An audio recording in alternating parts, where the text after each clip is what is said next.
ကြီးဆရာလေးနဲ့မောက်မာတော့တထေးမဟိုးရှိတုန်းကတိုင်းဝင်တပီရဲ့မြို့ငယ်လေးတစ်မြို့မှာတုတလို့ခေါ်တဲ့မထင်မရှားပကြီးဆရာလေးတယောက်ရှိတယ်ပကြီးဆရာလေးတုတက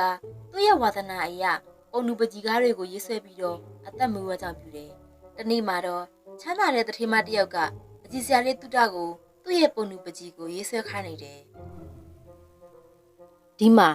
ရှင်ကျမပုံနူပကြီးကိုရေးဆွဲပေးနိုင်မလားဟုတ်ကဲ့ရပါတယ်ပကြီးဆွဲခါကဘယ်လောက်ပေးရမလဲပကြီးဆွဲကငွေရင်းက30ကျပါမယ်ကောင်းပြီလေဘယ်တော့လောက်ရမလဲဟုတ်ကဲ့နောက်တစ်ပတ်ဆိုရပါပြီ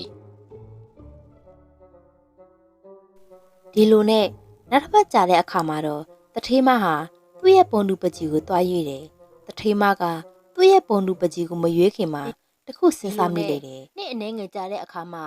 အဲ့ဒီမြို့ငယ်လေးမှာဒီပကြီးဆရာကနာမည်ကြီးမဟုတ်ဘူးလို့ကြားတယ်ဒီတော့အဲ့ဒီပြောတဲ့ပကြီးဆွဲကငွေရင်းက30ကိုမပေးပဲ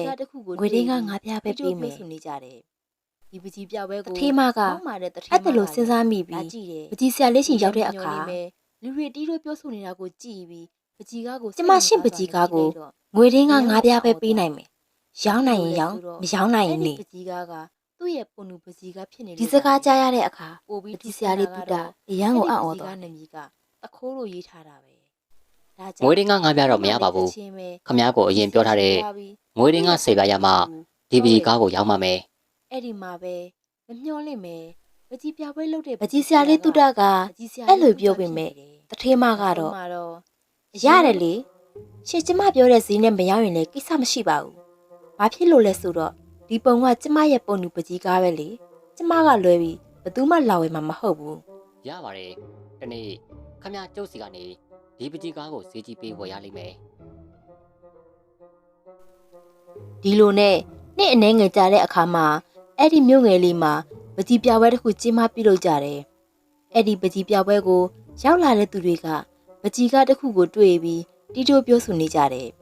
ဒီပကြီးပြပွဲကိုမောက်မာတဲ့တထေးမကလည်းလာကြည့်တယ်သူလည်းမမျှော်လင့်ပဲလူတွေတီးတိုးပြောဆိုနေတာကိုကြည့်ပြီးပကြီးကားကိုစိတ်ဝင်စားစွာနဲ့ကြည့်လိုက်တော့အရန်ကိုအံ့ဩသွားတယ်ဘာဖြစ်လို့လဲဆိုတော့အဲ့ဒီပကြီးကားကသူ့ရဲ့ပုံနူပကြီးကားဖြစ်နေလို့ပါပဲပို့ပြီးထူဆန်းတာကတော့အဲ့ဒီပကြီးကားနာမည်ကတခိုးလိုရေးထားတာပဲဒါကြောင့်တထေးမလေးချက်ချင်းပဲပကြီးဆရာရှိသွားပြီးသူ့ရဲ့ပုံနူပကြီးကိုတောဝယ်ခဲ့တယ်အဲ့ဒီမှာပဲမမျှော်လင့်ပဲပကြီးပြပွဲလုပ်တဲ့ပကြီးဆရာကပကြီးဆရာလေးတူတာဖြစ်နေတယ်နောက်ဆုံးမှာတော့အရင်တော့ငွေရင်း90ပြားနဲ့ဆွဲပေးခဲ့တဲ့ပကြီးကားကိုအခုတော့ငွေရင်း900နဲ့ပေးပြီးဝယ်လိုက်ရတော့တယ်